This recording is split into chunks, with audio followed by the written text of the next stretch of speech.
Le quitó la vida en su propia casa, luego le hurtó el vehículo y pocos minutos después terminó brutalmente con la siguiente víctima, atropellándola hasta quedar irreconocible en la carretera.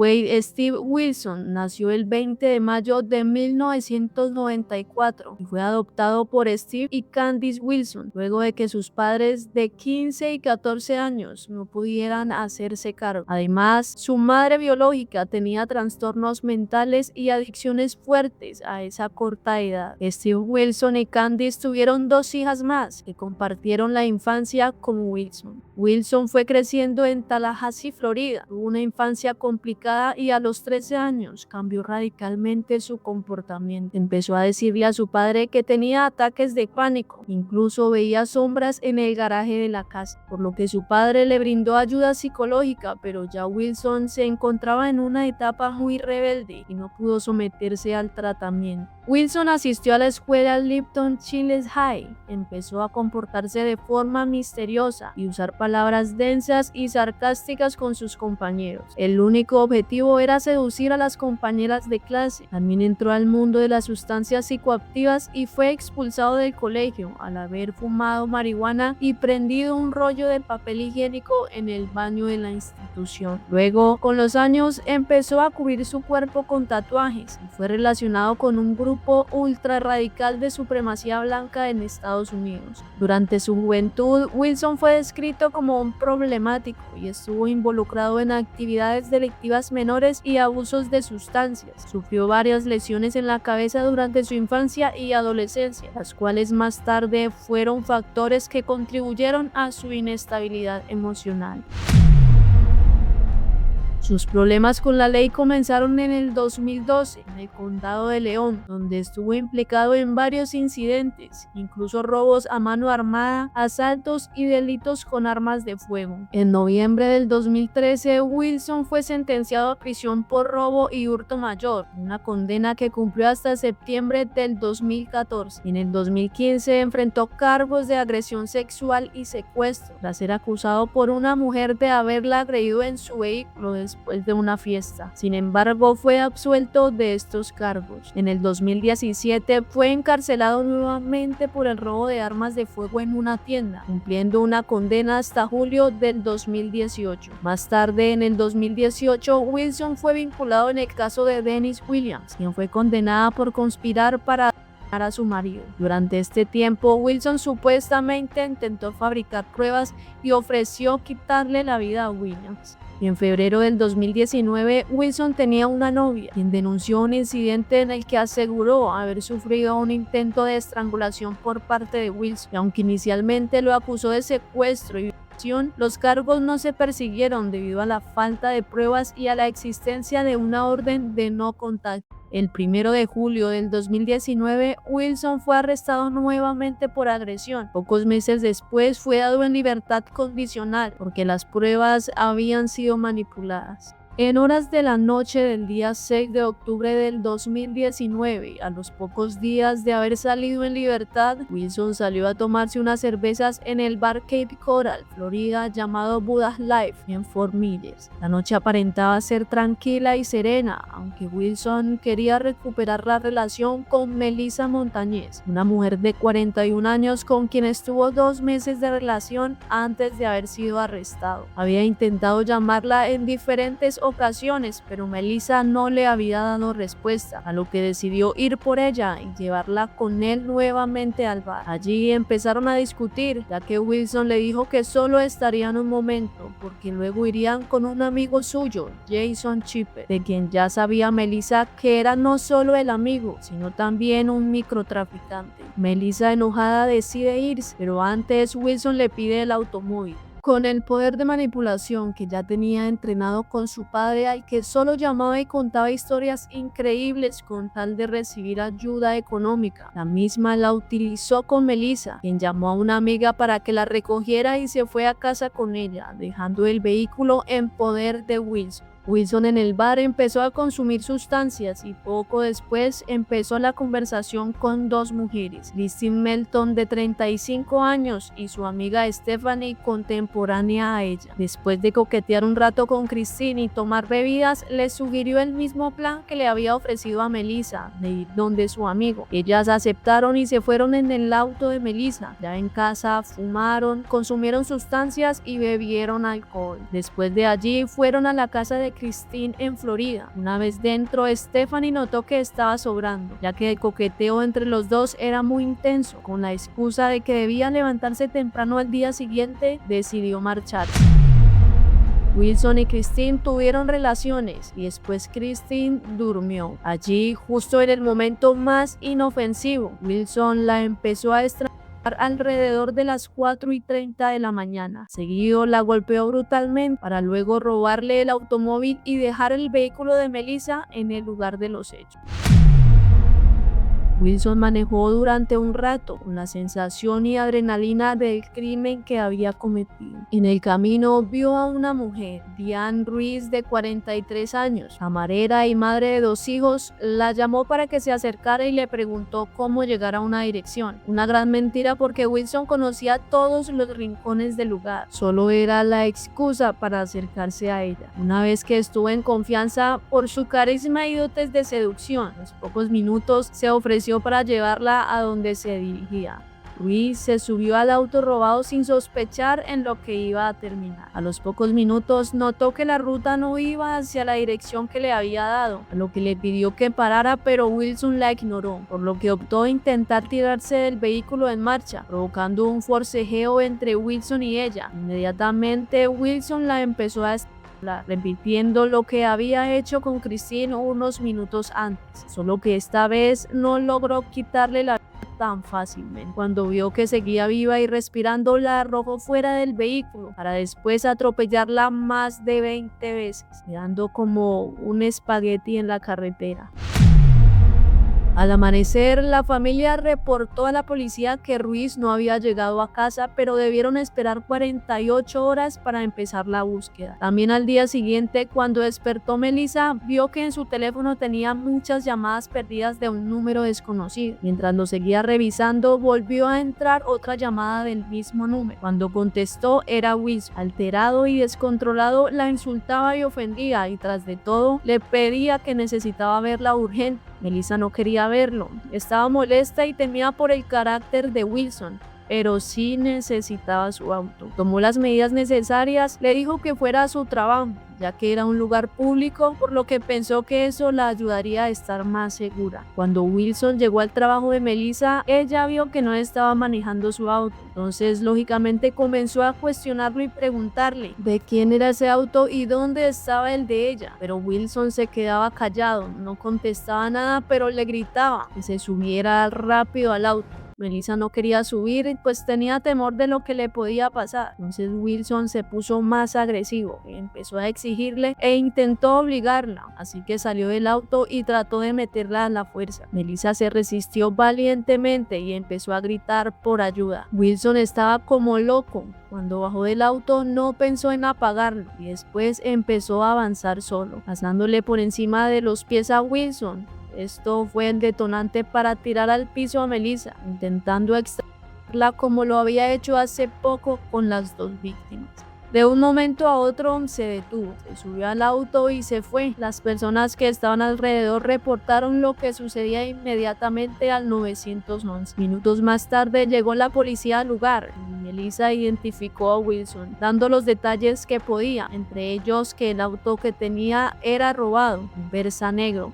También que se le quería llevar a la fuerza y que llevaban saliendo con él 6 meses. Los primeros 2 meses fueron encantadores, pero después fue arrestado y estuvieron separados por 2 meses. Entonces, cuando volvió a salir, nada volvió a ser lo mismo. Ahora era agresivo y mentiroso. Y allí Melissa, gracias al oficial, se dio cuenta que Wilson ya había sido arrestado por más de 20 veces. Durante la entrevista con el oficial, Melissa también mencionó que Wilson la había contactado desde un número que ella no conocía. Se los proporcionó y cuando la policía revisó en la base de datos, vieron que le pertenecía a Christine Mel, una mujer de 35 años, por lo que decidieron dirigirse a su vivienda para ver si ella tenía información sobre este hombre, pero cuando llegaron se sorprendieron al ver que en el lugar habían más policías y que estaba delimitado con cintas de escena del crimen. Alguien le había quitado la vida a Christine la noche anterior. La escena que vieron fue horrenda y se les informó a los oficiales que faltaba el automóvil de la víctima, un Versa de color negro. Justo en ese momento se alertaron a todas las autoridades y se dio una búsqueda más intensa.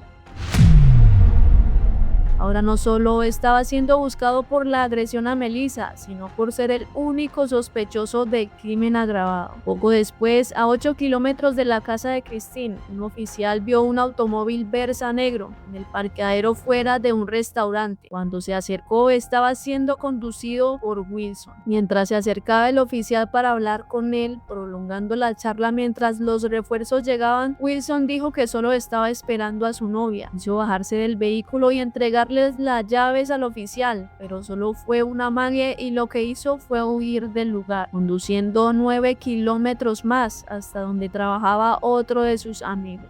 Bajó del vehículo sin camisa y descalzo, lo que se puede ver en los videos de grabación donde entró a buscar al jefe del negocio, como si lo conociera de toda la vida, pero si muchos se habían visto solo 3 veces. Le dijo que necesitaba de su ayuda porque debía comprar un boleto de avión con urgencia. El dueño del negocio le dijo que no. Wilson le decía alterado que él no entendía y le confesó que había mandado personas al otro mundo, a lo que George, el dueño de la tienda, le dijo: está bien, te ayudaré, pero debo salir por el dinero. A George le preocupó mucho esta confesión y al verlo sin zapatos y sin camisa, supo de inmediato que algo estaba muy mal, por lo que decidió reportarlo al 911 sin que Wilson se diera cuenta. Pero cuando llegaron los oficiales al lugar, Wilson ya había huido de allí. Se dieron avisos y se difundieron imágenes de Wilson para alertar a toda la comunidad a ver si podían recibir algo más de información. Ya habían pasado 12 horas desde el primer crimen cuando los oficiales recibieron otra llamada, nuevamente para reportar la desaparición de Diane Ruiz, ya que no había ido a trabajar y porque al parecer encontraron su bolso en la carretera, pero no había señales de ella por ningún lado. Por cierto, el cuerpo de Diane fue encontrado 3 días después gracias a la alerta civil que se dio a causa de unos gallinazos,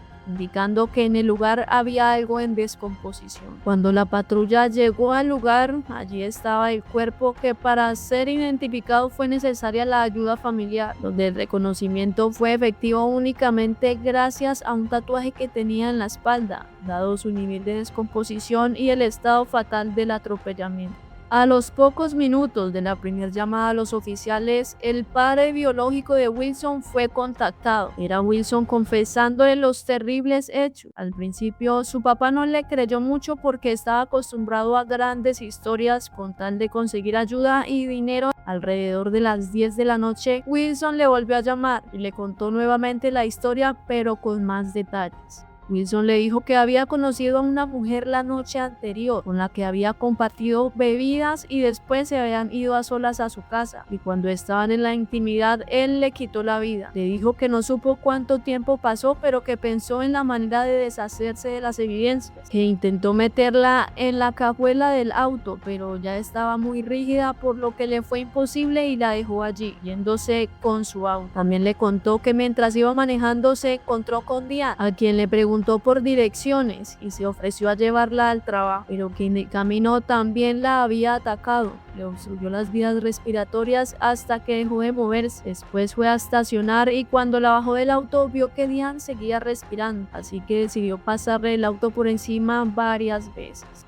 Después de que su papá escuchara la confesión a detalle por parte de Wilson, su hijo se conmovió al pensar en las víctimas. Se apropió de lo que les pasó poniéndose del lado de sus familias, sus hijos y sus padres. Tras de eso, Wilson no parecía haber estado arrepentido del crimen, solo estaba buscando la manera de escapar de su responsabilidad. Entonces su padre le dijo que sí lo iba a ayudar, pero que necesitaba saber en dónde estaba. Wilson estaba en una casa en la que entró por la fuerza. Esa casa pertenecía a un matrimonio de señores de la tercera edad que por suerte no se encontraban en la ciudad. Habían salido de viaje esa misma mañana.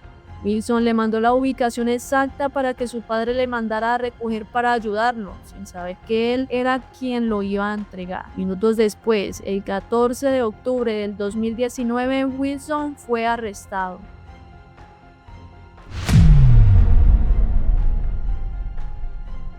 Estando en la cárcel, se comunicó por llamada con su exnovia, Melissa, y durante la llamada le confesó los crímenes que había cometido, dándole los nombres de las víctimas. También le dijo que lo había hecho simplemente porque tenía ganas y porque estaba intoxicado y hecho un desastre por todo lo que había consumido. La primera audiencia contra Will Wilson fue el 25 de noviembre del 2019, donde se le negó su derecho a fianza y su juicio tenía distintos retrasos. A lo largo de los años, estando en prisión, Wilson fue cambiando su apariencia. Fue en la cárcel donde poco a poco empezó a hacerse tatuajes en la cara y en la cabeza, todos ellos alusivos al personaje de la película Joker, o como es mayor conocido, Deadpool Killer, con quien también compartía su nombre real, Wade Wilson. La comunidad pedía la pena máxima para este hombre, un monstruo y un cobarde, quien nunca aceptó la magnitud de lo que hizo, no pedir disculpas ni haber mostrado arrepentimiento.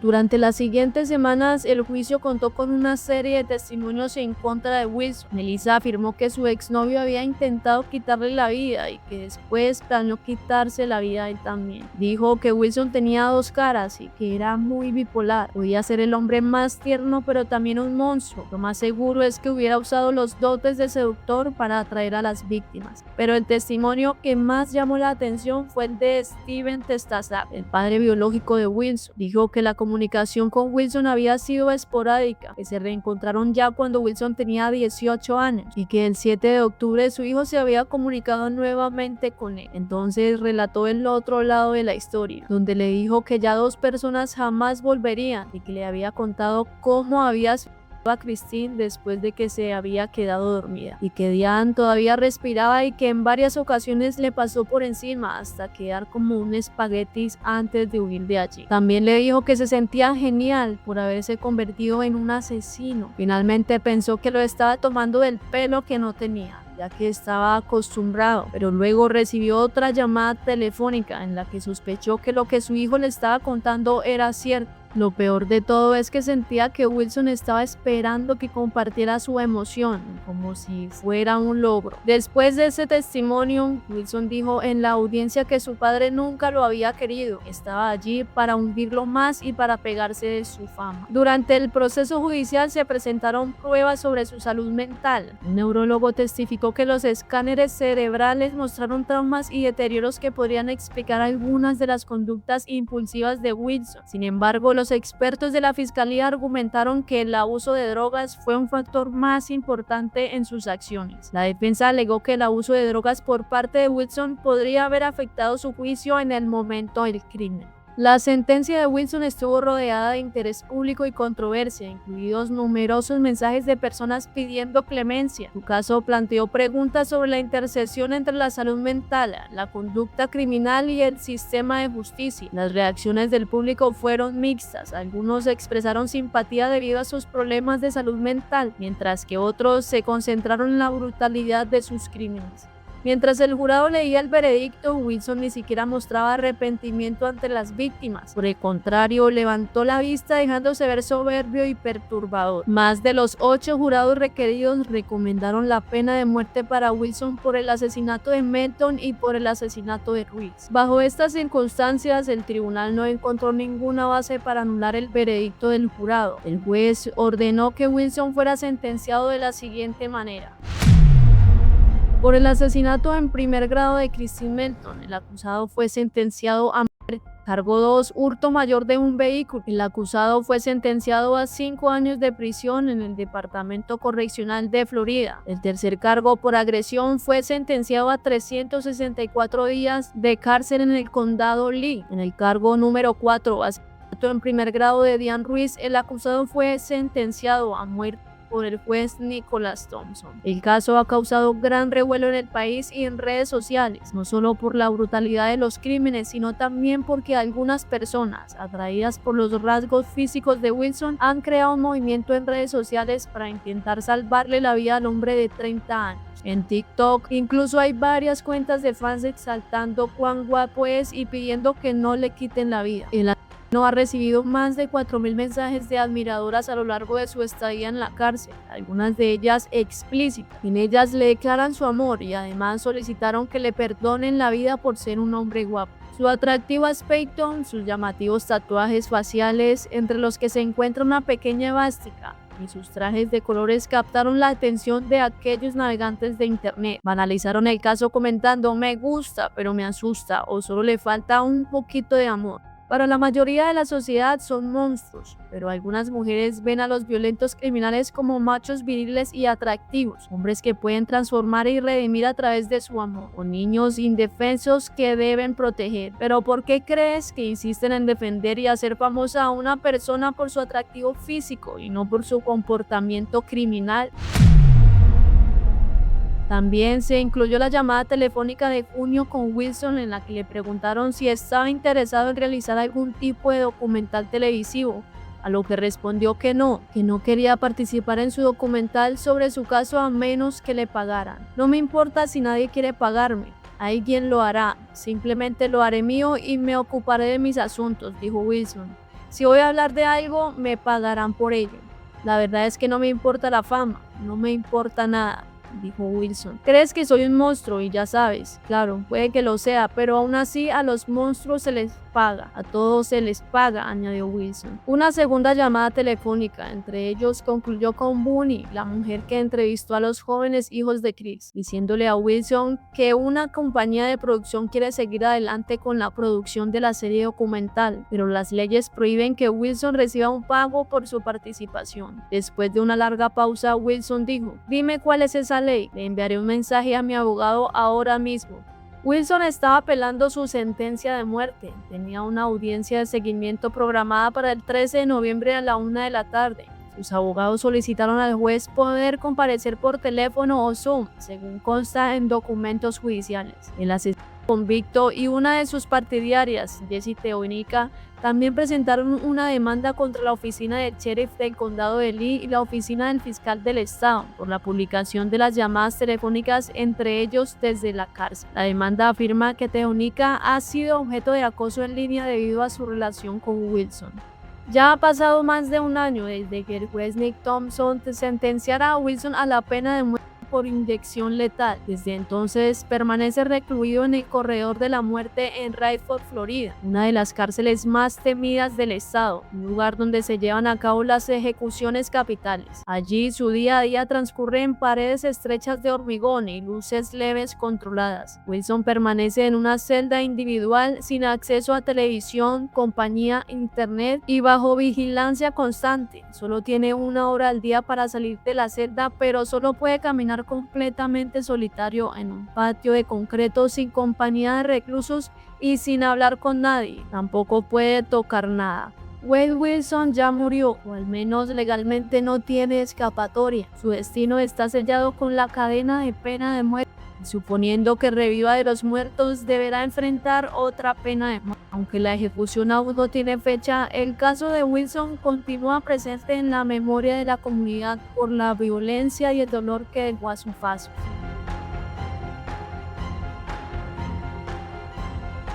Te invito a que te suscribas a nuestro canal y comentes si tienes una historia que nos pueda interesar. Esto fue un caso más en Testigo Anónimo.